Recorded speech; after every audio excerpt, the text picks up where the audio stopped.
Assalamualaikum warahmatullahi wabarakatuh. Waalaikumsalam warahmatullahi wabarakatuh. Alhamdulillahirabbil alamin. Wassalatu wassalamu ala Rasulillah amma ba'du. Alhamdulillah kita dapat berkumpul kembali untuk melaksanakan salah satu kewajiban kita, yaitu menuntut ilmu agama yang syar'i, yang mana dilaksanakan pada hari ini, yaitu hari Ahad tanggal 12 Jumadil Awal 1442 Hijriah atau tanggal 27 Desember 2020 Masehi. Dan kita akan membahas atau mengkaji secara online, yaitu Kitab Fikih Asmaul Husna karya Profesor Dr. Abdul Razak bin Abdul Muhsin Al-Abad Al-Badr Hafizahullah Ta'ala, yang akan dipandu oleh guru kita yang sudah hadir di tengah-tengah kita, yaitu Ustadz Abu Umar Indra SS Hafizahullah Ta'ala. Dan untuk mempersingkat waktu, dengan segala hormat untuk waktu, kami persilakan Ustadz. Ya. Assalamualaikum warahmatullahi wabarakatuh. Waalaikumsalam warahmatullahi wabarakatuh. Alhamdulillah wassalatu wassalamu ala Rasulillah wa ala alihi wa sahbihi wa man tabi'ahum ila yaumil qiyamah.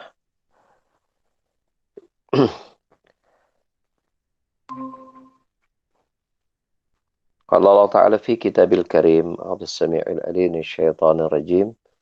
Ya ayyuhalladzina amanu taqullaha haqqa tuqatih wa la tamutunna illa wa antum muslimun.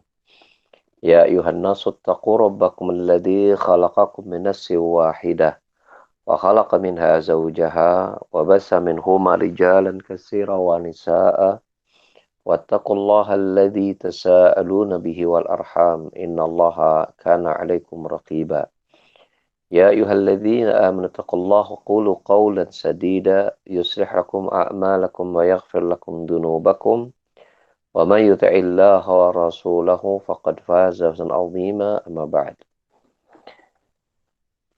Ikhwas sekalian, rahimanallah wa iyyakum.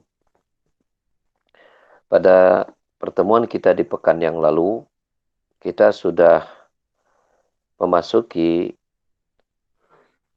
nama yang kedua dari nama-nama Allah atau dari Asmaul Husna, yaitu Ar-Rabb.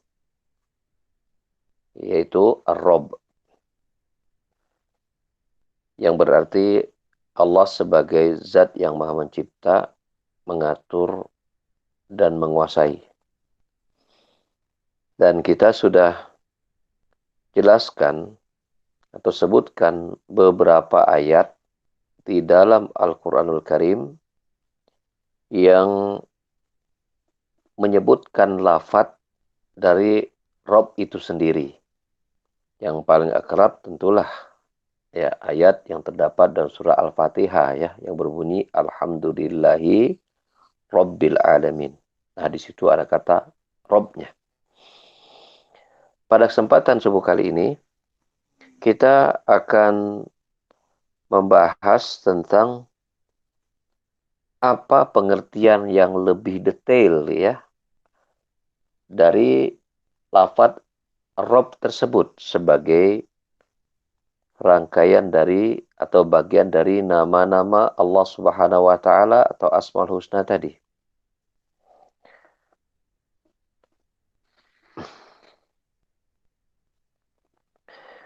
Berkata Ibnu Jarir At-Tabari rahimahullah taala dalam kitab tafsirnya, itu tafsir At-Tabari tentunya. Ya, di sini disebutkan dalam jilid yang pertama ya, tafsir At-Tabari di halaman 142-143. Kata beliau, lafadz Ar-Rabb dalam bahasa Arab itu memiliki banyak makna. Ini beliau mencoba untuk mendekatkan atau mengajak kita untuk mengenal lafadz Rabb itu dari tinjauan bahasanya. Itu dalam bahasa Arab ya. Maka kata beliau maknanya banyak. Dari sini beliau sebutkan beberapa makna yang nanti keseluruhan makna Arab dalam bahasa Arab itu kembali kepada makna yang dia sebutkan ini. Di antara makna Rob dalam bahasa Arab itu artinya seorang tuan atau tokoh yang ditaati dalam masyarakat. Itu di antara maknanya. Ini seseorang yang dianggap tokoh dan ditaati dalam masyarakat, itu dinamakan Rob. Ya. Ini satu makna dari makna Rob dalam bahasa Arab. Makna yang lain adalah bila seseorang itu dapat memperbaiki sesuatu, mungkin kita menyebutnya mungkin bengkel, tukang bengkel gitu ya, memperbaiki yang rusak misalnya kendaraan, atau misalnya kalau di dalam perusahaan, misalnya perusahaan sedang bangkrut gitu kan, atau mau bangkrut, datang seseorang yang mendatangkan manajemen yang baru, lalu keadaan perusahaan itu berubah ya menjadi sehat kembali dan bahkan berkembang. Ya. Maka ini juga masuk dalam pengertian lafadz ar-rob ya secara bahasa.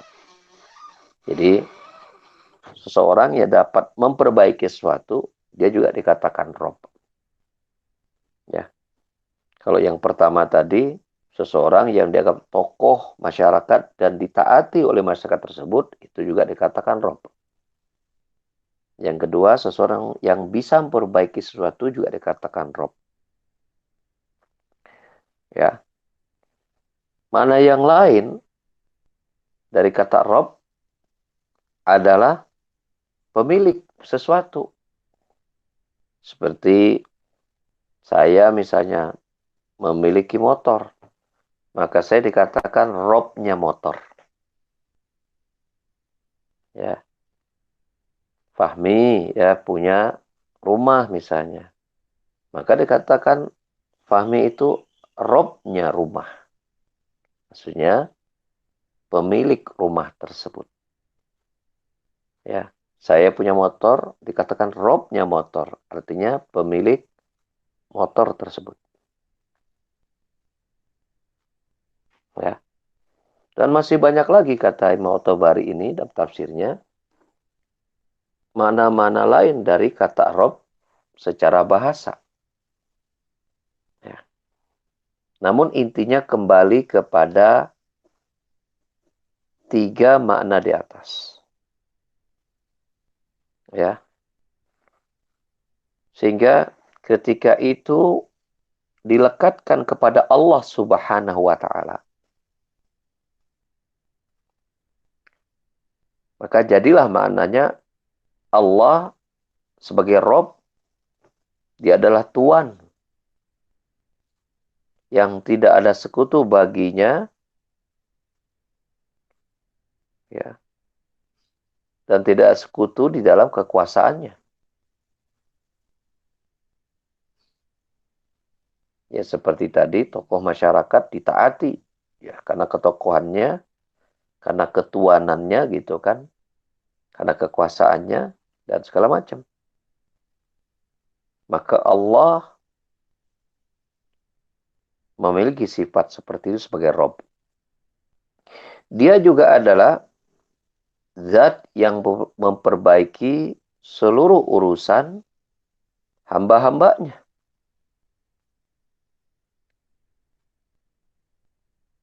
Dengan Allah curahkan seluruh nikmat-nikmatnya kepada hamba-hambanya tersebut. Makanya manusia ya, ketika sakit, ya Allah berikan obat sehingga datanglah kesembuhan itu dari Allah Subhanahu wa taala. Manusia miskin, Allah berikan harta kepada mereka. Mereka lemah, Allah berikan kekuatan kepada mereka. Pokoknya apapun yang manusia merasa ya dia dalam keadaan tidak dia sukai, apapun bentuknya, maka Allah Subhanahu wa taala lah Rob yang memperbaiki urusan mereka dengan mencukupkan apa yang tadinya mereka merasa itu kurang. Makanya kan di antara zikir pagi sore itu ya berbunyi doa kita kepada Allah, aslih li sya'ni kullahu wa la takilni ila nafsi tarfata ain. Ya Allah, perbaikilah seluruh urusanku. Maksudnya tidak ada satupun urusan kita ingin Allah memperbaikinya. Dan jangan engkau biarkan aku mengurusnya sendirian walau sekejap mata pun ya Allah. Nah, zikir pagi dan sore ini Rasul ajarkan untuk dibaca oleh kita. Agar kita selalu ingat bahwasanya Allah adalah Rabb kita. Dialah satu-satunya zat yang memperbaiki urusan kita. Dan seterusnya. Allah sebagai Rabb, juga dia sebagai penguasa terhadap apa yang dia miliki. Dia yang memerintahkannya. Karena Allah adalah pemilik makhluknya, maka Allah pula sebagai penguasa ya dan yang memiliki wewenang untuk memberikan perintah. Makanya Allah mengatakan ada laul khalq wal amru. Ya. Mencipta dan yang mengatur itu hanyalah milik Allah. Allah kaitkan mencipta dan mengatur. Karena namanya pencipta berarti otomatis dia pemilik. Dan kalau dia pemilik berarti dia yang menguasainya. Ketika dia menguasainya, dialah yang berhak untuk mengaturnya. Nah ini makna dari Ar-Rabb ya tercakup pada 3 makna tersebut. Yang pertama adalah Allah sebagai penguasa yang harus ditaati. Yang tidak boleh ada tandingan untuk dirinya sebagai penguasa terhadap makhluknya. Yang kedua, Allah sebagai zat yang memperbaiki urusan makhluknya. Artinya kalau kita kaitkan dengan yang pertama tadi bahwa ketika Allah mengatur, menguasai makhluknya, maka Allah atur dengan sebaik-baik aturan. Ya, Allah mudahkan urusan mereka. Ketika Allah memerintah dan berkuasa, Allah tidak zalim. Berbeda ya, tidak memerintah dengan semena-mena. Allah tidak berikan perintah terhadap sesuatu yang di luar batas kemampuan mereka. Makanya Allah menyatakan la yukallifullahu nafsan illa usaha. Ya. Manusia itu tidak diberikan beban di luar kemampuan mereka. Maka ketika Allah memerintahkan sesuatu atau melarang sesuatu, maka Allah tahu manusia itu sanggup dan mampu untuk melakukannya. Allah tahu itu. Seperti misalnya ketika Allah memerintahkan sholat 5 waktu. Di luar dari waktu itu Allah hukumi perkara yang sunnah, dianjurkan. Artinya ada keringanan di situ. Bagi mereka yang merasa berat untuk melakukannya dengan sebab tertentu, maka dia nggak apa-apa meninggalkan sholat sunnah. Kecuali sholat wajib. Tidak boleh ditinggalkan. Kecuali kalau memang sudah tidak bisa sholat sendiri, ya disolatkan. Tapi selama dia bisa sholat sendiri, ya maka dia harus sholat sendiri. Dia harus lakukan sholat tersebut. Kalau di sana ada udzur, maka cara sholatnya yang dipermudah. Bukan sholatnya jadi tidak dikerjakan. Yang seorang sakit keras misalnya ya. Gitu. Bukan berarti, oh karena sakitnya keras, dia nggak bisa berwudu nih. Dia nggak bisa bangun gitu. Berarti dia nggak apa-apa dong nggak sholat. Enggak. Tetap harus sholat. Cuman sholatnya yang dipermudah caranya sesuai kemampuan dia. Makanya Allah ketika memberikan kewajiban sholat 5 waktu, Allah tahu ya manusia sanggup melakukannya.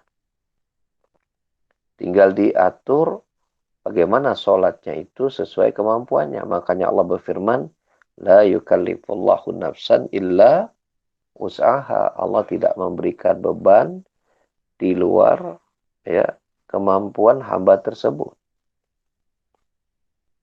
Maka Allah sebagai penguasa, maka dalam penguasaannya Allah berlaku adil dan mendatangkan kebaikan-kebaikan dan perbaikan bagi makhluknya. Ya. Dan yang ketiga ya Allah penguasa mutlak ya terhadap makhluknya. Dan urusan pengaturan itu miliknya semata. Oleh karena itulah dari sisi ini kata Al-Imam Ibnu Asir, dengan makna-makna yang seperti inilah lafaz ar-Rabb itu tidak boleh diletakkan kepada makhluk. Dalam hal ini misalnya kepada manusia. Secara menyendiri. Misalnya ada seseorang ketika lahir sama bapak atau ibunya dikasih nama kamu Rob ya, gitu. Seperti itu. Nama kamu Rob ya, misalnya. Kalau Robi gimana? Kalau Robi ya nggak punya makna apa-apa ya hanya nama panggilan doang kan. Gitu. Ini Rob, B-nya 2, Rob gitu. Maka itu tidak boleh lafaz itu diberikan kepada ya, manusia. Kalaupun diberikan, maka dia harus ada kata belakangnya sebagai penyandaran. Seperti ya tadi sudah kita sebutkan, misalnya rumah ya, al-bait artinya rumah itu. Maka kata Rob boleh asal nempel dengan kata bait tadi sehingga menjadi Robbul Bait. Robbul Bait, pemilik rumah yang ngatur rumah, itu boleh. Ya, Robbu Robus Sayyarah gitu kan, Robnya mobil, Robud Darroja, Robnya sepeda. Maka ini boleh. Ya, asalkan dia tidak menyendiri, lafaz itu hanya Rob saja. Ya, kalau menyendiri Rob saja, tidak ada tempelan kata di belakangnya, maka itu tidak diperbolehkan. Kalau dia nempel di belakangnya, maka ini boleh dan artinya pemilik ya. Seperti pemilik rumah, pemilik kendaraan, dan seterusnya. Maka ini diperbolehkan. Ya, sebagaimana ini disampaikan oleh Al-Imam Ibn Nasir dalam kitab An-Nihayah fi Gharabil Hadis wal Asar. Di jilid yang pertama, halaman 179.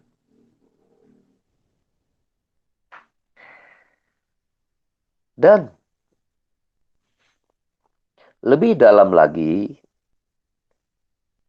mana Rob ini, kata Ibnu Qayyim rahimahullah ta'ala, yang beliau jelaskan dalam kitabnya Bada'iul Fawaid, kata beliau, sesungguhnya Allah sebagai Ar-Rabb itu, dia adalah Allah yang maha berkuasa, maha mencipta, maha mengadakan. Dari yang tidak ada, maka Allah adakan. Maha menggambar. Ya, maha menggambar itu Allah yang membentuk rupa-rupa bentuk makhluknya. Ya, kita lihat salah satu contoh makhluk Allah yang Allah bentuk rupanya, yaitu manusia kita. Makanya jangan heran.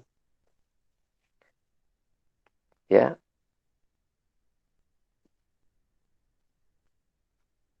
bapak kita itu Nabi Adam dan istrinya Hawa. Hanya 2 orang ini, tapi kemudian anak-anak keturunannya sampai kepada kita sekarang, itu mukanya beda-beda, kulitnya beda-beda. Padahal mestinya, kalau ya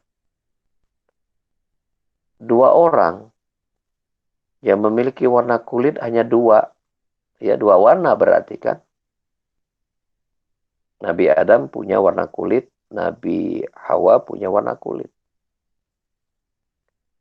Mestinya anak-anaknya ya itu hanya punya 2 kulit, mengikuti salah satu dari ke apa eh, keduanya, termasuk wajah gitu kan. Wajah. Contoh misalnya kalau kita lihat ya eh, sekarang ya, kalau misalnya gini, namanya bapaknya orang Arab, ibunya orang Arab, anaknya mungkin nggak wajahnya kayak orang Cina. Mungkin nggak? Enggak, Ustaz. Atau dibalik, bapaknya Cina putih, ibunya Cina putih, anaknya hidung gitu sih orang Afrika. Ada nggak? Enggak, Ustaz. Nggak ada. Baik. Dari Nabi Adam kulitnya apa? Hawa kulitnya apa? Artinya anak-anaknya mestinya warna kulitnya nggak banyak-banyak. Karena bapaknya sama ibunya 2. Lima kulitnya sama, kalau sama berarti anak-anaknya mestinya sama kulitnya. Kalau beda berarti ya nggak akan jauh dari bapak atau ibunya kan. Hanya 2 saja warna kulitnya. Tapi kenapa coba? Dari wajah gitu. Kan kalau kita Hawa itu kan dari tulang rusuk Adam ya. Logika kita, wajah Hawa itu nggak jauh beda dengan wajah Nabi Adam. Kalau kita lihat misalnya itu wajah-wajah Arab misalnya. Kan dia tulang rusuk mestinya wajahnya kayak bapaknya. Kayak Nabi Adam. Sama-sama Arab gitu wajahnya kan. Logika kita nggak mungkin anaknya tuh jadi wajahnya Cina. Kan begitu. Tapi kenapa? Ya, ketika sampai di masa kita ini, manusia dengan berbagai macam ras kok muncul gitu. Itulah ya, karena Allah sebagai Rob, dia pembentuk rupa-rupa makhluknya. Allah yang menggambarnya. Allah mengatur apa yang dia ciptakan. Kalau menurut logika kita manusia, mestinya anak-anak Nabi Adam itu warna dan wajahnya itu mestinya nggak jauh beda gitu. Kan di situ. Maka terjawab oleh kita ketika kita mengenal Allah sebagai Ar-Rabb, yaitu dia yang menggambar keadaan makhluknya. Saya juga ketika nanti kita akan ketemu ya dengan Allah sebagai punya sifat Al-Musawwir ya. Allah yang pembentuk rupa makhluknya. Coba saya mau tanya, kalau ya kita nih ya, kalau hidung dipanjangin gitu, ada nggak makhluk yang hidungnya panjang? Coba jawab. Ada nggak? Nggak ada. Gajah. Gajah itu ya. Bukan manusia. Iya. Kan saya nanyakan bilang makhluk bukan manusia. Baik, Sekarang mulutnya panjang. Jadi apa itu? Ular. Buaya. Buaya. Buaya ya. Lehernya panjang. Jadi apa? Hah? Jerapah. Jerapah. Pinter. 100. Telinganya 100. Telinganya panjang. Oh ya. Kelinci. Kelinci. Ya kan? Telinga gede. Ya, kakinya panjang, tangannya kecil. Kanguru. Kanguru ya, jangan bilang Kang Ustadz ya. Gitu. Kami tanya. Gitu. Kakinya lebih panjang daripada tangannya. Gitu. Jadi kalau kita lihat Allah yang membentuk rupa-rupa makhluknya itu. Allah. Gitu. Nah itu kandungan mana roh ada di situ. Allah sebagai apa? Yang melukis gambar makhluknya. Kemudian Allah adakan. Juga Allah sebagai zat yang maha hidup. Yang tidak akan pernah mati. Jangankan mati. Sakit aja Allah nggak akan mungkin sakit. Jangankan sakit. Tidur aja Allah nggak pernah tidur. Jangankan tidur. Ngantuk aja Allah tidak pernah ngantuk. La ta'khudhu sinatu wala naum. Allah itu ketika menciptakan langit dan bumi, ketika menciptakan langit dan bumi, itu besar nggak ciptaannya itu, makhluk langit dan bumi? Besar tidak? Besar. Allah tidak lelah, istirahat dulu sejenak, udah habis menciptakan langit dan bumi, tidak. Wa malahu min lughub, kata Allah. Allah tidak lelah setelah menciptakan langit dan bumi selama 6 masa itu. Enggak lelah sedikit pun. Karena Allah Maha Kuat. Karena Allah Maha Kuat. Dan Allah senantiasa kuat dan senantiasa hidup. Alam semesta, ketika hari kiamat Allah hancurkan. Allah hanya tetap hidup. Ya. Makanya nanti kalau kita membahas tentang sifat Allah Maha Hidup, Allah menyuruh kita bergantung kepada dirinya yang Maha Hidup. Juru kita bertawakal, menggantungkan hidup kita, hati dan jiwa kita kepada Dia yang Maha Hidup. Jangan kita gantungkan harapan kita kepada yang nanti akan mati. Siapa itu? Manusia. Siapapun itu. Jangan kita bergantung kepada yang nanti akan mati. Dia nanti akan mati. Mati lemah. Jangan bergantung kepada yang nanti akan mati. Atau jangan bergantung, bertawakal kepada yang sudah mati. Ya, sampai minta-minta kepada yang sudah mati. Sesoleh apapun dia, maka nggak boleh. Ya. Apalagi bergantung kepada benda mati gitu. Ada keris ini bergantung pada keris. Menganggap keris ini sakti bisa ini. Bisa datangkan keuntungan, keberuntungan. Nah, itu udah syirik sudah. Ya. Jadi Allah sebagai zat yang maha hidup, ketika kita mengenalnya, kita akan beribadah bergantung di antara ibadahnya apa? Kita akan selalu berharap kepadanya karena dia akan selalu hidup dan selalu mendengar.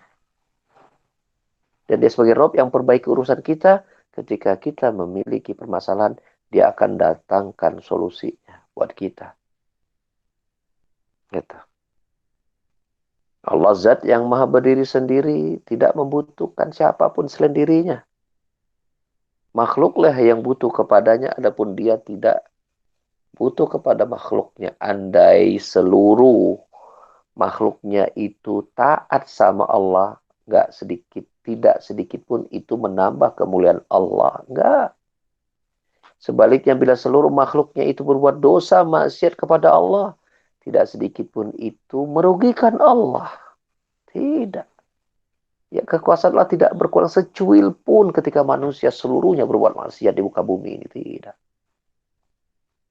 Mereka ketika memilih taat, manfaatnya kembali kepada mereka sendiri. Allah nggak butuh kepada ketaatan makhluknya. Ketika dia memilih maksiat, maka Allah nggak rugi dengan maksiatnya. Dia sebagai manusia akan rugi dengan kemaksiatannya. Ya, karena Allah maha berdiri sendiri. Ya, tidak butuh kepada kita ini. Kita pengen rajin ibadah, pengen rajin jadi orang soleh, beramal soleh, karena kita butuh dengan amal soleh kita. Ya, karena amal soleh ini menjadi usaha kita, sebuah usaha manusia kita untuk mendatangkan karunia Allah sehingga kita diselamatkan dari adab neraka. Kita butuh dengan amal soleh kita. Ada Allah nggak butuh amal soleh kita, enggak. Ya. Sebagaimana Allah tidak rugi dengan kemaksiatan kita. Alhamdulillah. Allah sebagai Rob memiliki sifat dia maha mengetahui. Ya, tidak ada satupun yang dia tidak tahu. Rahasia kita ini Allah tahu, walaupun manusia tidak tahu. Nah, ada pepatah kita begini. Hanya ada satu tempat. Bila Anda menyimpannya, tidak akan ada manusia yang bisa menggapainya. Yaitu apa? Hati. Bila Anda simpan rahasia Anda dalam hati, selama Anda tidak keluarkan, maka tidak ada satupun manusia yang tahu apa yang tersimpan dalam hati Anda. Tapi itu tidak berlaku bagi Allah. Tidak berlaku bagi Allah. Allah tahu rahasia yang tersimpan di dalam dada kita. Allah tahu.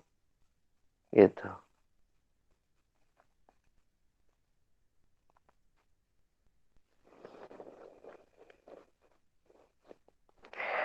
Allah juga maha mendengar, ya, kandungan Rob itu. Maha mendengar itu artinya nggak ada suara yang Allah tidak dengar gitu. Baik suaranya lirih atau apalagi suaranya jelas-jelas gitu, yang manusia lain juga mendengar gitu.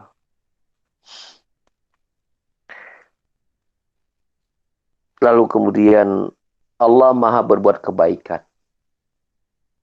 Allah itu kalau beri kepada kita nggak pernah berhak minta balasan. Ya, coba nih oksigen yang kita hirup, hujan yang Allah turunkan, menjadi tumbuh-tumbuhan, menjadi makanan hewan-hewan yang kita makan gitu kan. Pernah Allah minta bayaran? Nih, air hujan segalon, nanti ditagikan nanti di hari kiamat misalnya. Enggak ada. Allah enggak mengharapkan balasan dari apa yang Allah berikan. Karena Allah maha baik. Kurang baik apanya lagi Allah itu. Manusia berdosa terus tetap Allah kasih hujan. Ya dengan hujan itu kan, ya dari hujan itu kan jadi sate. Siapa yang bisa menjawab? Dari air hujan jadi sate. Kalau nggak ada air hujan, sate nggak ada. Siapa yang bisa jawab? Silakan. Ada hujan, ada sate. Nggak ada hujan, nggak akan ada sate. Siapa yang bisa jelaskan? Karena tidak ada kehidupan kalau nggak ada hujan. Sahih. Ada hujan itu tumbuh rumput, rumput dimakan oleh kambing. Kalau nggak ada rumput, kambing mati. Tapi kan ada apa? Bisa tanaman yang lain bisa dimakan. La ilaha illallah. Rumput tuh tumbuhan yang paling nggak rewel. Anda biarkan saja saat air hujan dia tumbuh, nggak perlu pupuk. Kalau yang tumbuhan yang paling mudah ini saja nggak bisa tumbuh karena nggak air hujan, apalagi yang lain, bro. Gitu mikirnya. Maka kita nggak akan bisa makan sate kambing kalau nggak ada air hujan. Kita nggak bisa makan nasi karena beras nggak akan ada ketika padi nggak tumbuh. Kita nggak akan bisa makan gehu karena gehu itu dari toge, tahu, gitu. Toge dari tumbuhan, nggak ada air hujan nggak tumbuh. Kita nggak akan bisa makan bala-bala. Kita nggak bisa makan ikan karena ketika air hujan laut mengering, ikan pada mati. Tinggal nunggu kematian kita kalau hujan nggak Allah turunkan. Ya, itu menyatakan bahwasanya Allah Subhanahu Wa Taala yang apa? Yang banyak berbuat kebaikan kepada kita. Tapi segitu Allah sudah berbuat baik, ya. Tapi manusia yang berbuat dosa tetap Allah kasih. Gak kemudian ini rumah Yohanes hujan gak, jangan ditempatkan di situ hujan, jangan dikasih tuh. Ini kompleknya komplek orang kafir nih. Allah nggak kasih hujan. Yang komplek orang Muslim aja Allah nggak hujan. Apakah begitu? Enggak. Untuk urusan perut, untuk urusan badan, Allah nggak bisa pisahkan mana yang mukmin, mana yang kafir, mana yang soleh, mana yang enggak. Allah ratakan. Ya. Tapi khusus memberikan nikmat menuju surga berupa keimanan, amal soleh. Nah, itu Allah memilih itu. Tidak semua manusia Allah kasih kesehatan rohaninya. Allah berikan taufik sehingga dia mau taat. Enggak semua Allah kasih. Allah pilih itu. Makanya orang mukmin yang taat-taat itu manusia pilihan dari Allah, itu enggak sembarangan. Dan itu hak mutlak Allah memilih. Wong anaknya Nabi Nuh aja masuk neraka kok. Wong istrinya Nabi Lut juga neraka kok. Padahal istri Nabi itu loh. Neraka itu. Abu Thalib ngasuh Nabi sejak umur 8 tahun sampai Nabi jadi Nabi, membela Nabi, masuk neraka Abu Thalib itu. Kenapa? Karena urusan memberikan hidayah itu hak Allah. Logika kita nggak akan bisa mencerna. Kurang apa lagi baiknya dakwanya Nabi kepada pamannya Abu Thalib. Lengkap sudah. Ngasuhnya sejak kecil, tahu sifat Nabi dari kecil. Nggak pernah melakukan keburukan sedikit pun. Tapi Allah nggak berikan hidayah, dia masuk Islam sampai dia mati. Kenapa? Karena takut dengan masyarakat akan nanti mencelaknya kalau dia masuk Islam. Karena manusia, dia bertahan dengan kekufurannya. Itu juga menjadi pelajaran buat kita. Kalau kita ini beragama, ngikuti pandangan orang gitu kan. Kita nggak akan bisa soleh-soleh di hadapan Allah. Nggak akan. Maka soleh itu kita lakukan karena Allah Subhanahu wa Ta'ala, dan kita ingin menjadi hamba-hamba yang dipilih oleh Allah untuk menempati surganya. Amin. Sampai di situ dulu ya. Saya agak lelah ini. Nanti kita ini tanya jawab aja. Ya sampai di situ dulu. Masih berkisar tentang pengertian Rob ya. Arti Rob ya. Nanti kita akan bahas lanjutannya pembagian makna Rob sebagai Allah sebagai pemelihara makhluknya. Nanti kita akan bahas. Silakan barangkali ada yang bertanya. Alhamdulillah. Jazakallah khairan Ustaz. Mangga yang mau bertanya. Bismillahirrahmanirrahim. Assalamualaikum warahmatullahi wabarakatuh. Waalaikumsalam warahmatullahi wabarakatuh. Assalamualaikum warahmatullahi wabarakatuh. Kalau Ustaz, kalau Ustaz dari tadi diperhatiin, berarti Rob itu mencakup secara keseluruhan sifat-sifat Allah yang lain, Ustaz. Demikian adanya. Baik, Ustaz. Jazakallah. Ya, sama dengan lafaz Allah, sama. Makanya Allah mengiringkan Allah Rabbul Alamin gitu kan. Alhamdulillah, segala puji milik Allah Rabbul Alamin. Rabb makhluknya. Allah Jalla wa'ala. Seluruh kandungan sifat dari Rabb itu, yaitu ada pada ya Allah Subhanahu wa Ta'ala. Ya. Baik. Ya, Ustaz.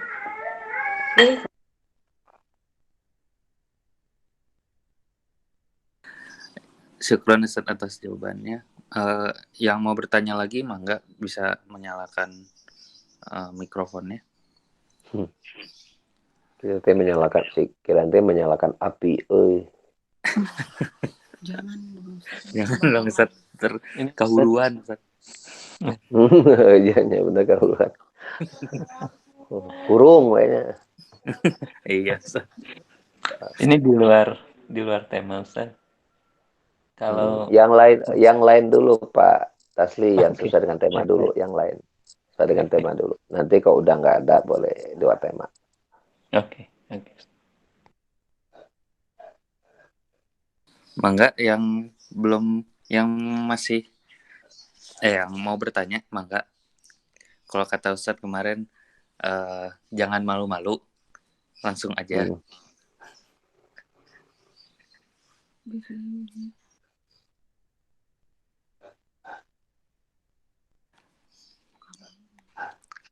Mungkin Ana Ustaz sambil menunggu. Boleh. Di luar tema boleh Ustaz? Nah, kalau dua tema mah Pak Tasli dulu kalau keluar tema. Hmm. Antri. Gitu ya, Ustaz. Ya, Pak Tasli dulu. Ya, Abahmu dulu. Orang tua Kenapa, dulu. Ustaz? Mangga, Pak. Iya, terima kasih Ustaz. Hmm. Kalau melihat sekarang gitu Ustaz, kita Hmm. dibikin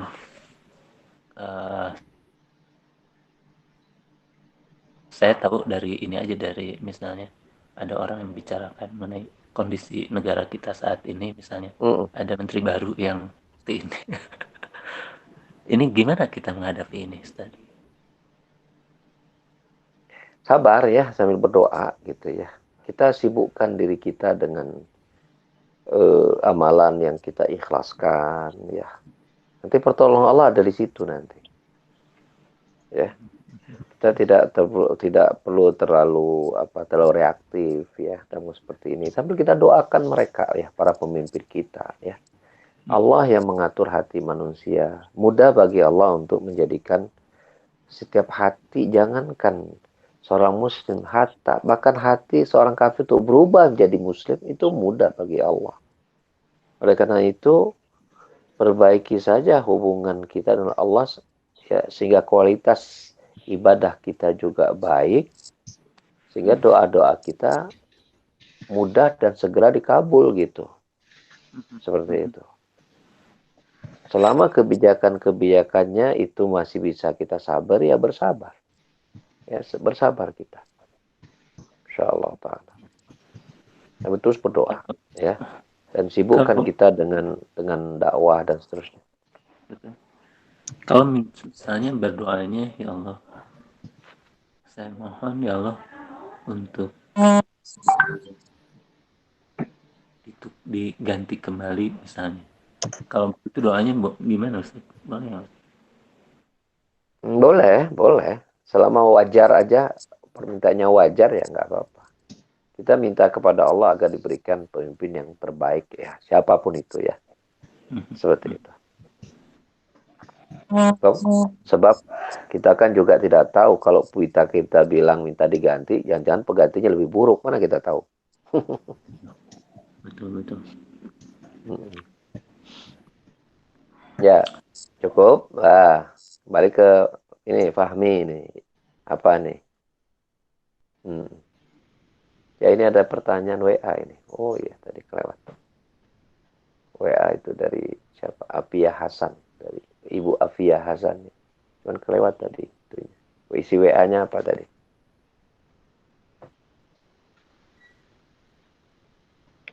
Ya, saya bacakan pertanyaannya. Enggak.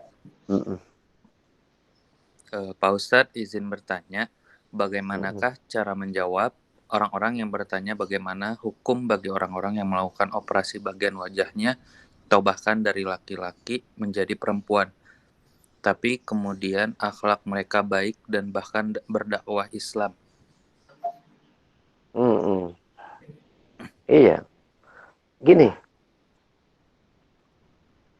Kita pakai logikanya gini aja. Kalau ada orang yang normal, anggaplah seorang ustadz lah. Ustadz kan berdakwah kan. Kemudian ustadz itu bisa juga dia sebagai manusia dia berbuat dosa. Namanya juga manusia. Apakah kemudian ya dosa yang dia lakukan itu menghapus seluruh kebaikannya? Tidak.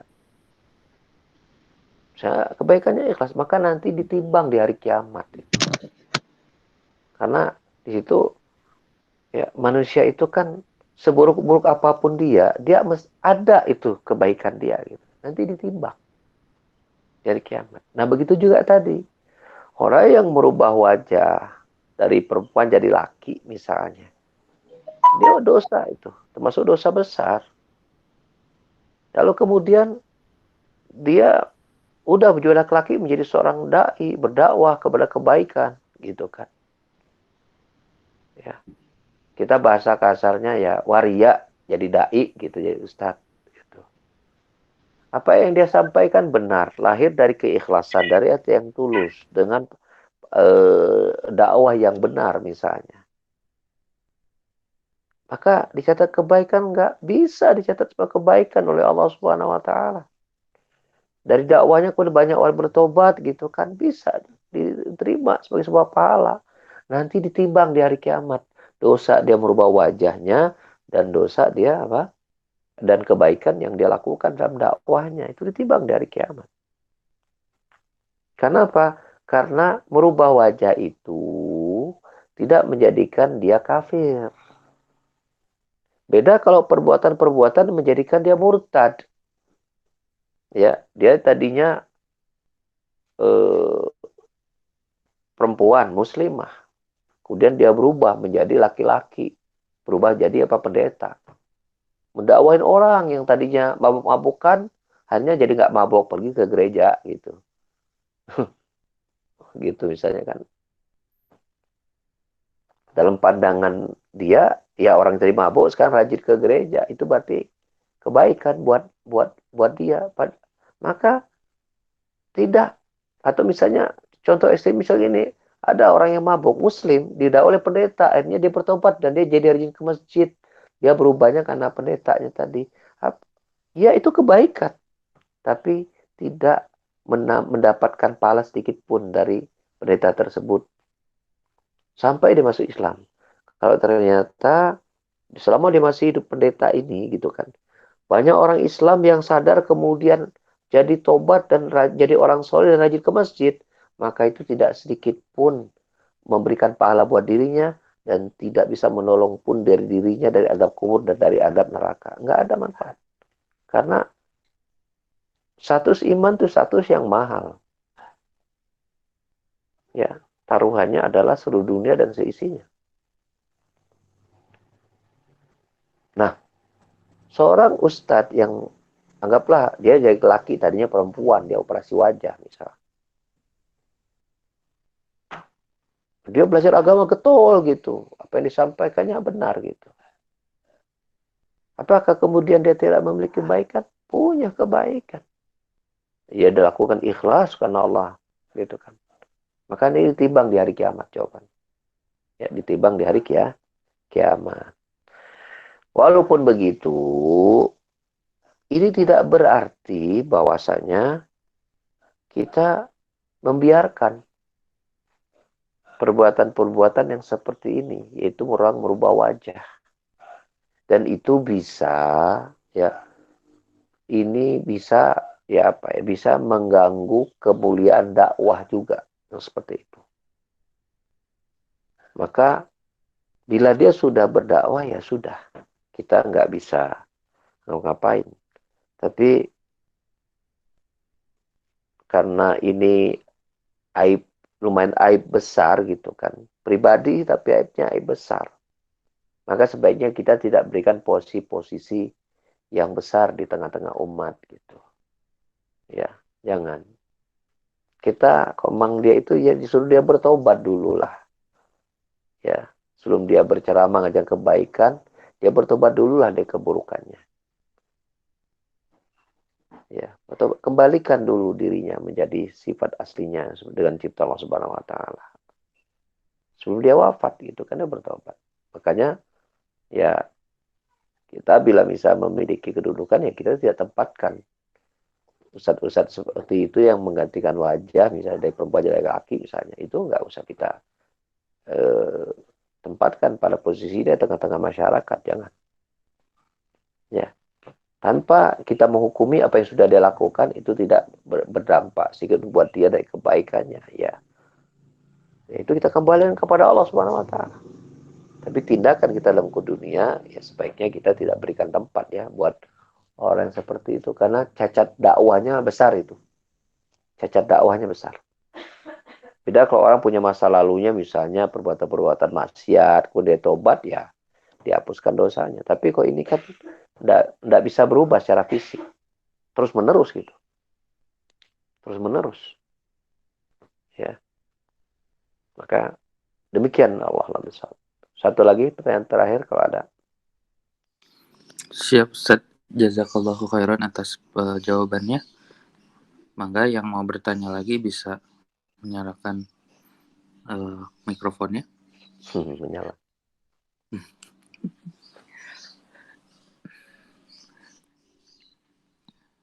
Saya Ustaz mau bertanya Ustaz. Aika mikrofon teh dinyalakan atau dihidupkan?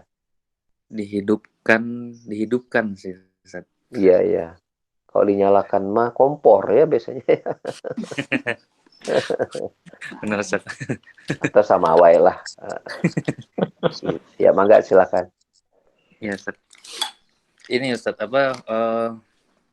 lagi rame Ustaz, Yang lagi rame sekarang Ustaz. Kejadian kemarin Ustaz yang tanggal 25 ini kan banyak banyak banjir. Ya banjir, iya sih Ustaz. Ini Ustaz masalah agama Ustaz. Tentang ada yang memperbolehkan Muslim mengucapkan Selamat Natal Ustaz. Teman-teman Ana juga banyak yang kembali mengucapkan Selamat Natal lagi karena nggak boleh. Iya, nggak boleh. Ya nggak boleh. Dalam Islam nggak boleh. Iya, katanya ada tokoh agama yang memperbolehkan. Iya, itu silakan aja. Kalau kita bilang nggak boleh, karena dalilnya jelas. Kita tidak boleh memuliakan agama yang lain, nggak boleh. Itu kan perayaan agamanya. Nggak ada contoh dari satu nabi dan tidak ada pun satu pendapat ulama, nggak ada. Yes. Nggak boleh. Itu keyakinan kita. Betul. Kalau ada kan dalam Al-Quran itu kan kuliah kafir untuk lakum dinukum waliyadin, untukmu agamamu, untuk aku agamaku, ya sudah, jalan masing-masing aja, nggak usah sampai kita saling ngucapin selamat. Adapun yang ngucapin selamat buat kita itu urusan dia, kita nggak nyuruh-nyuruh dia kok. Makanya kita Islam itu tinggi dan tidak boleh kita rendahkan itu. Yes. Ya, nggak boleh kok, dalam Islam itu nggak boleh. Dalilnya juga sangat banyak lah, itu kan. Orang-orang yang belum serius aja mempelajarinya, kemudian muncul keraguan, ada syubhat dan alasan ini dan itu segala macam. Tapi kalau belajarnya benar, insya Allah semua sepakat itu. Ya, semua sepakat itu. Wah, itu nggak boleh. Iya, Sir. Ya, kita jadi jangan ikut-ikutan ya. Kalau ada yang berpendapat seperti itu, atas nama tokoh agama, ya kita juga punya tokoh agama kan. Kalau bicara tokoh-tokoh kan. Kalau dia lagian kalau bicara tentang agama mah, keyakinan silakan masing-masing gitu. Gitu. Silakan masing-masing. Ketika mereka menjalankan itu, mereka ya dengan agama mereka. Kenapa kemudian yang kita sesalkan kok mereka ada orang Islam memaksa kita untuk melakukan itu? Karena katanya kita harus menghargai agama orang lain. Mengapa ketika kita punya pendapat bahwa kita harus menghargai agama kita, kita malah dipaksa untuk berbuat yang ini? Suruh menghargai agama orang lain, tapi kita nggak disuruh untuk menghargai agama keyakinan kita. Nggak fair kan kalau gitu kan? Betul, Sir. Kalau sudut pandangnya seperti itu, teman kan orang kan kalau ucapin selamat Natal kan alasannya kan beda-beda, macam-macam kan tujuannya kan. Betul. Cuman kalau kita punya keyakinan itu nggak boleh. Betul, nggak Sir. boleh. Ya seperti itu. Ya demikian. Gimana? Kalau Ana sempat debat kan Ustaz waktu itu tuh. Jadi Ana mungkin Ana salah Ana juga mungkin kepancing ya Ustaz, emosi Ana. Ana bilangnya begini Ustaz. Rasulullah itu sebagai ulil amri bukan hanya memimpin kaum muslimin, tapi juga memimpin kaum Yahudi dan Nasrani yang berdamai. Ya, maksudnya yang tidak memerangi Islam. Betul. Di Madinah, ya betul. Ya kan? Dan Rasulullah itu sama sekali semasa hidupnya tidak pernah mengucapkan selamat kepada hari raya mereka gitu, Ustaz. Benar itu. Betul kan, Ustaz? Karena bilangnya gitu terakhir Anda debat di situ. Lalu kenapa Anda mengucapkan gitu? Apakah Anda merasa lebih hebat, merasa lebih benar gitu daripada Rasulullah? Anda bilangnya gitu, Ustaz. Benar. Anda kepancing emosinya di situ. Iya. Iya benar itu. Ya di zaman Nabi sudah ada orang-orang Nasrani juga. Benar. Itu betul. Gak apa-apa kan Ana bisa sampai ngomong kayak gitu, Ana takutnya salah juga gitu. Itu Ana kepancing. Enggak benar banget tuh. Benar banget. Itu sesuai benar dengan konteks ajaran Rasul SAW. Iya, dan ya sahabat pun sampai tabiin itu nggak pernah ada, dan ulama-ulama pun ya bersepakat bahwa Ya, nggak ada yang mengucapkan gitu kan Ustaz ya. iya. Kita tidak mengucapkan, itu perhatikan ada dua hal yang berbeda ya. Kita tidak memuliakan agama apapun kecuali agama kita. Karena Allah menyatakan, Inna dina indallah Islam. Agama yang hanya ada di sisi Allah adalah Islam. Kalau kita beriman kepada Allah, terimalah pernyataan Allah seperti itu sama Al-Quran. Ya, beda dengan kita misalnya mendolimi yang menjadi hal-hal bersifat keduniaan mereka. Nah, itu nggak boleh. Dia punya mobil, kita ambil. Dia sebagai tetangga, kita ganggu mereka. Ini nggak boleh kayak gitu. Jadi dua hal yang berbeda ya. Kita tidak memuliakan agama kecuali hanya agama kita. Itu satu bagian. Ya. Kemudian kita tidak mendolimi urusan-urusan dunia mereka, itu bagian yang lain. Jadi pisahkanlah antara agama dengan dunia ya. Kadang-kadang orang itu kan suka campur-campur gitu. Dan salah satu syubhat kita itu menggambarkan Islam kan rahmatan lil alamin, kata mereka. Masa begitu sih kesannya egois, merasa benar sendiri Islam, nggak menghargai orang di luar agama. Kan nggak rahmatan lil alamin kalau begitu. Oh, jawabannya gampang, kayak tadi aja. Sekarang kita mau tanya, pengertian rahmatan lil alamin itu yang pertama kali ngucapin siapa? Rasul kan? Rasul Ustaz. Berarti Rasul yang paling tahu artinya daripada sampean. Tapi lihat praktiknya Rasul kan tidak melakukan itu juga. Apakah berarti Rasul nggak menjalankan rahmatan alamin? Tidak. Karena itulah ajaran Islam. Jadi kita ini jangan Islam menurut persepsi kita. Di sisi Allah salah gitu loh. Nanti di hari kiamat Allah tanya, repot kan kita. Kenapa kita mendefinisikan Islam sesuai selera kita. Bukan sesuai dengan apa yang Allah inginkan, sebagaimana yang Rasulullah ajarkan dan sampaikan. Nanti hari kiamat nanti ditanya sama Allah gimana jawabnya. buat pemahaman baru di dalam agama itu. Nah, itu Ustaz. Jawabnya Yang gimana takut. nanti? Betul Ustaz. Kita itu kata ulama kita Ibnu Taimiyah rahimahullah taala ya. Dalam Majmu' Fatawa jilid yang kedua, kata dia gini. Kita itu nggak ditanya sama Allah kenapa kita beda sama orang, Allah nggak tanya. Tapi Allah akan tanya kenapa berbeda dengan Allah dan Rasulnya, itu Allah akan tanya itu. Iya, ngeri. Allah akan tanya itu. Kalau beda dengan orang, Allah nggak tanya itu. Masing-masing orang punya alasan-alasan sendiri kan. Tapi kalau beda dengan Allah dan Rasulnya, itu berat itu urusannya. Nah, itu aja pola pikirnya kayak gitu terus kita pola pikir kita dapat agama itu harus diatur, jangan kita sesuaikan dengan karena kita sarjana, karena kita mungkin ini di bidang anu, misalnya profesor bidang anu, agama kita otak-atik, padahal belajarnya nggak sesuai disiplinnya. Kan kita mengatakan begini, kalau orang itu profesional, dia harus berbicara pada faktnya. Itu profesional namanya. Anda dokter, Anda nggak boleh bicara agama. Karena Anda nggak pernah belajar disiplin-disiplin, ilmu-ilmu istilah agama. Sebagaimana seorang ustadz nggak boleh bicara tentang kesehatan tanpa menukil dari dokter. Nukil kalau ingin bicara tentang kesehatan. Kata dokter Anu, nukil. Gitu. Jangan berpendapat sendiri tanpa ini. Gitu. Nah, di kita kan sekarang kan gitu kan, merasa udah sekolah tinggi, ya S1, S2, S3 gitu kan. Kalau udah doktor ya berarti segala berarti benar gitu kan. Ini kan udah salah kaprah itu. Itu udah nggak profesional kalau begitu. Ya udahlah, Anda kok bidang bisnis gitu, Anda paham itu. Ya Anda pastikan aja bisnis Anda nggak riba gitu aja kan. Aman.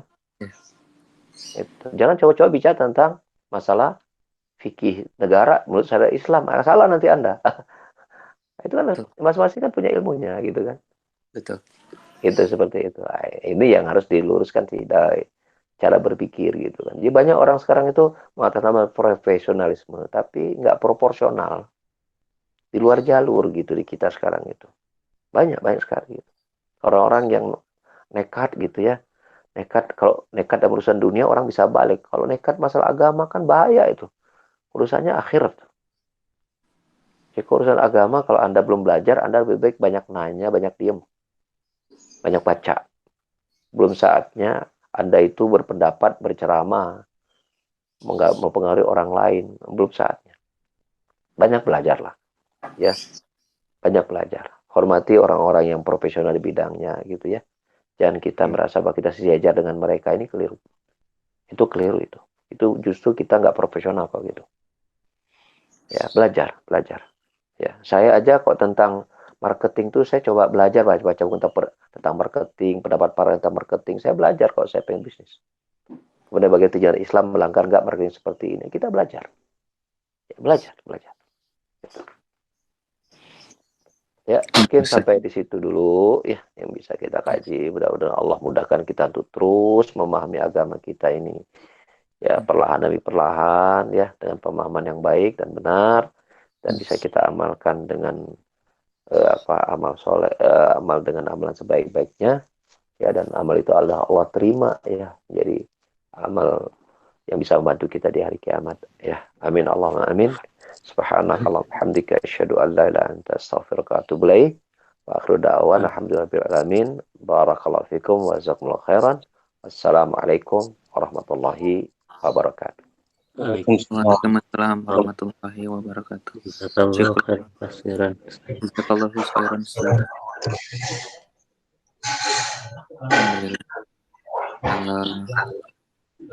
Ternyata pembahasan untuk